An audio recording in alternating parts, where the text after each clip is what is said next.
એક જીવ જગત છે અને જડ જગત છે.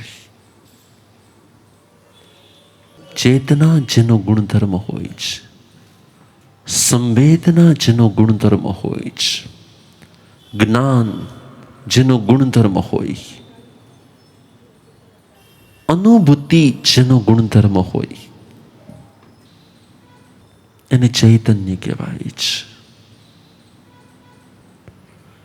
અનુભૂતિ જેનો ગુણધર્મ હોય, જ્ઞાન જેનો ગુણધર્મ હોય, સંવેદના જેનો ગુણધર્મ હોય, એને ચૈતન્ય કહેવાય છે. રંગ રૂપ આકૃતિ જેનો ગુણધર્મ હોય, તેને પૂતગલ અથવા તો જડ પદાર્થ કહેવાય છે. શું ફરક ચૈતન્યમાં અને જડમાં? રંગ રૂપ આકૃતિ વજન આ બધું જેમાં છે, પણ સંવેદના નથી, જ્ઞાન નથી, અનુભૂતિ નથી, એ જ જડ. આ બધું શું છે? જડ છે. અને જેમાં કોઈ સંવેદન છે, આ શરીર નહીં હો, શરીરની અંદરમાં રહેલું તત્વ ચૈતન્ય તત્વ, જેમાં સંવેદના છે. આ શરીર તો જેવું ચૈતન્ય નીકળે એટલે પછી શરીરને કોઈ સંવેદના હોય કે ના હોય? તો અત્યારે પણ જે સંવેદના છે એ કોને છે? ચૈતન્યને છે કે જડને છે? સંવેદના જેનામાં હોય છે એ ચૈતન્ય, અને સંવેદના જેનામાં નથી હોતી તે જડ છે. હા, જડના પણ કેટલાક ગુણધર્મો હોય છે.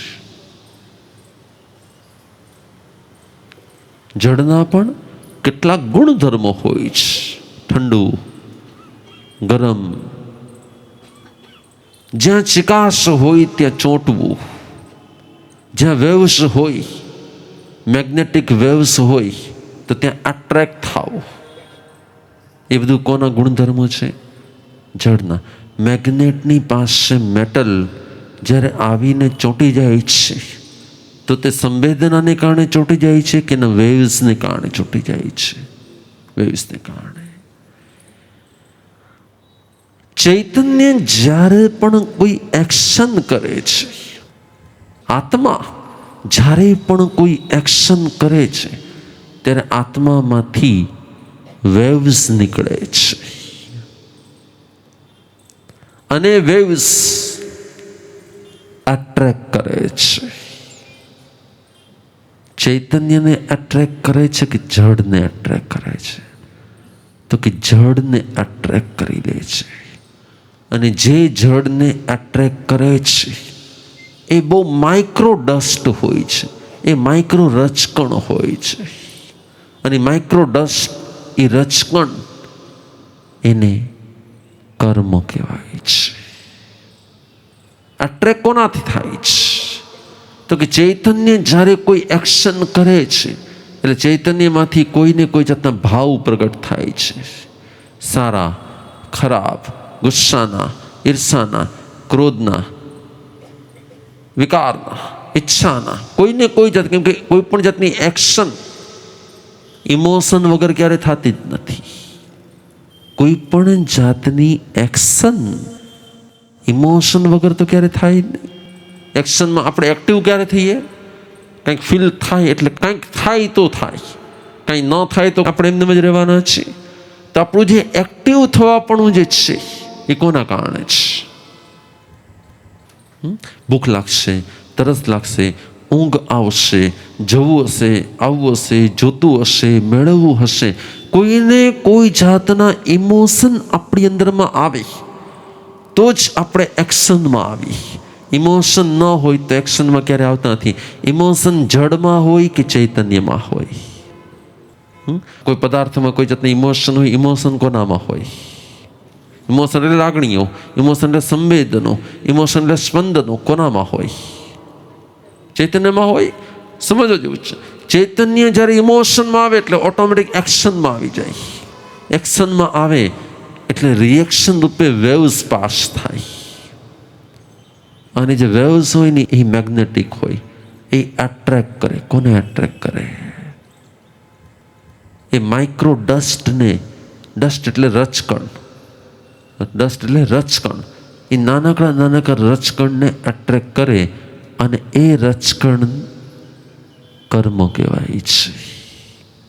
એ ડસ્ટ આત્મા સાથે અટેચ થઈ જાય અને આપણા જે વેવ્સ હોય એ વેવ્સની મેમરી એ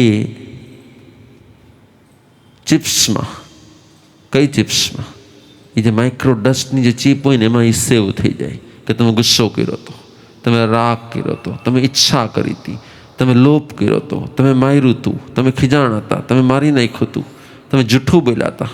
આ બધા ઇમોશનના એક્શન અને એક્શનના વેવ્સ, એ વેવ્સની મેમરી શેમાં આવી જાય? અને ડસ્ટમાં આવી જાય. અને હવે એ ડસ્ટ ફરી પાછું એને વસ્તુને રિપીટ કરે, આપણી પાસે રિપીટ કરાવરાવે. એ જે વસ્તુ બની હોય એને રિપીટ કરાવરાવે. એ જે એક્શનનું રિએક્શન જે આવે એને આપણી ભાષામાં શું કહેવાય છે? બોલો. કર્મ કહેવાશે. એટલે માનો કે તમને કોઈએ ચીટ કર્યાને દગો આપ્યો, તમને તો એણે મને ચીટ કર્યું છે, પણ વાસ્તવિકતામાં કોણે ચીટ કર્યું છે?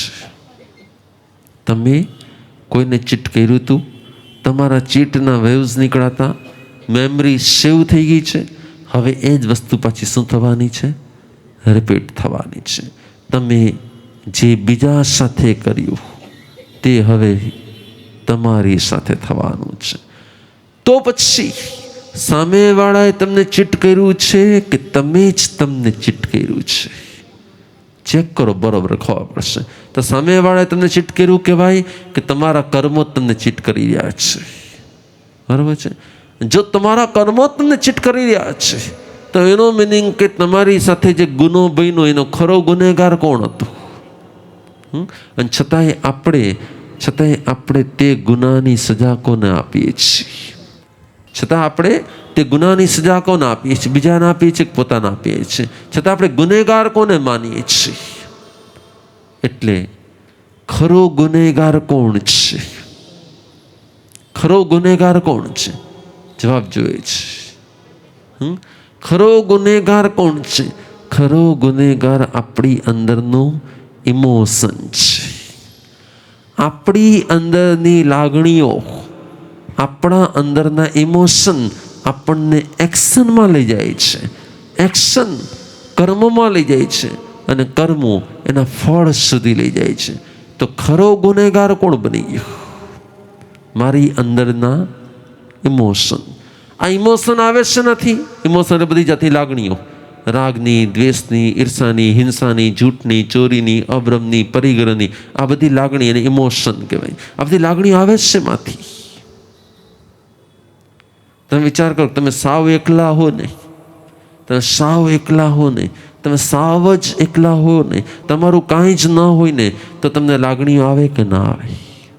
જેટલી પણ લાગણીઓ થાય, જેટલા પણ પ્રકારની ફિલિંગ્સ થાય, તમે એકલા હો તો કેટલી ફિલિંગ્સ થાય?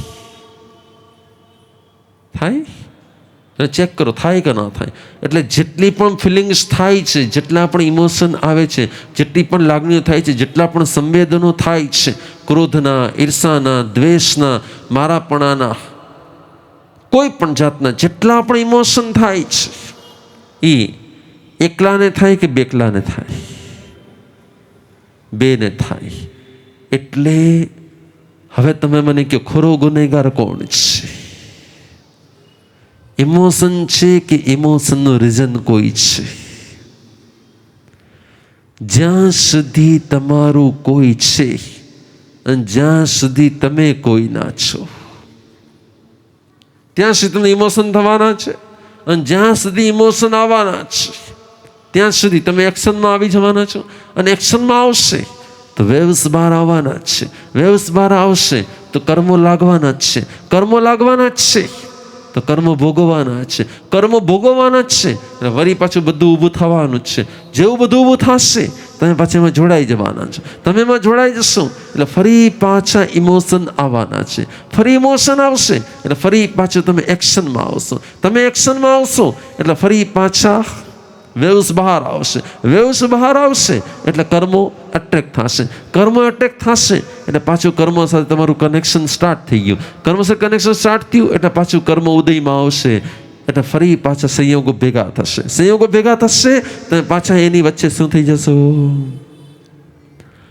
આખો સંસાર, બોલો, આખો સંસાર ઇમોશનથી સ્ટાર્ટ થાય છે. અને જે દિવસે આત્મા આ સંવેદનો, આ સંજ્ઞાઓ, આ ઇમોશન આમાંથી મુક્ત થાય છે, એ જ દિવસે આત્મા સંસારથી મુક્ત થઈ જાય છે. પછી આ કપડાં પહેર્યા હોય કે આ કપડાં પહેર્યા હોય, આ કપડાં પહેર્યા પછી પણ જો ઇમોશન હોય તો અમે પણ સંસારી છીએ. અને એ કપડામાં જો તમે ઇમોશન ફ્રી થઈ જાઓ તો તમે એ કપડામાં પણ સાધુ જ છો. કેમ? તો કપડા સાથે કોઈ સંબંધ જ નથી. સમજાણું? કપડા સાથે કોઈ સંબંધ નથી. ઇમોશનથી ફ્રી થઈ જવું તેને ભગવાને સાધના કીધેલી છે. તેને ભગવાને શુદ્ધિનો માર્ગ કીધેલો છે. તેને ભગવાને મુક્તિનો માર્ગ કીધેલો છે. જેટલા સંવેદનો ઓછા, જેટલા સંવેદનો ઓછા. શેના સંવેદનો થાય? આપણને શેના સંવેદનો થાય? લાગણી, પ્રેમ, રાગ, મારાપણું, મમત્વ, ઈર્ષા, ઈચ્છા, અદેખાઈ, નિંદા, ખટપટ, આ બધું આવે શેમાંથી? જેનું કોઈ પોતાનું ન હોય, એનું કોઈ પારકું ન હોય, જેનું કોઈ પોતાનું કોઈ પારકું નહીં, કોની નિંદા કરે, કોની પ્રશંસા કરે.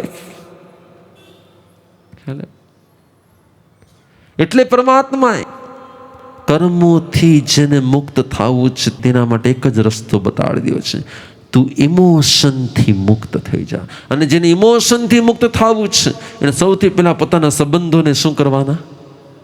ઘટાડતા જવાના, ઘટાડતા જવાના, ઘટાડતા જવાના, સંબંધો ઘટે તો સંવેદનો ઘટે, સંવેદનો ઘટે તો એક્શન ઘટે, એક્શન ઘટે તો ઇમોશન ઘટે, ઇમોશન ઘટે તો એક્શન ઘટે, એક્શન ઘટે વેવ્સ ઘટે, વેવ્સ ઘટે કર્મો ઘટે, કર્મો ઘટે તો કર્મોના ફળ રૂપે મળતા સંયોગો પાછા ઘટી જાય. સંયોગો ઘટી જાય, તમારા સંવેદનો ઘટી જાય. તમારા સંવેદનો ઘટી જાય, ઓટોમેટિક જ તમારી એક્શન ઘટી જાય. એક્શન ઘટી જાય, તમારા રિએક્શન ઘટી જાય. રિએક્શન ઘટી જાય એટલે આખું ચક્ર શું થઈ જાય?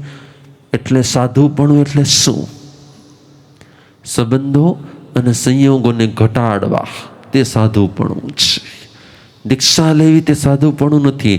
મંત્ર બોલવાથી કોઈનો મોક્ષ થતો નથી. દીક્ષાનો મંત્ર ભણી લેવાથી પણ કોઈનો મોક્ષ થતો નથી. સંબંધોથી જે મુક્ત થાય છે ને તેનો મોક્ષ થાય છે.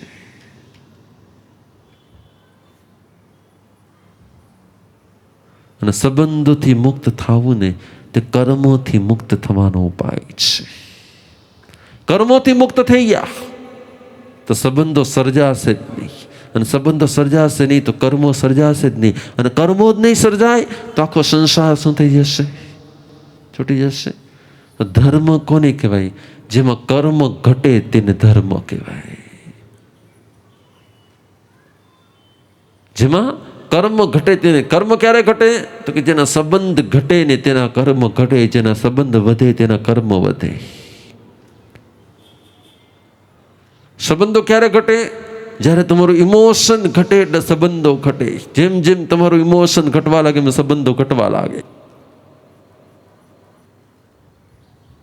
એટલે સૌથી વધારે એટેક કોના પર કરવા જેવો છે?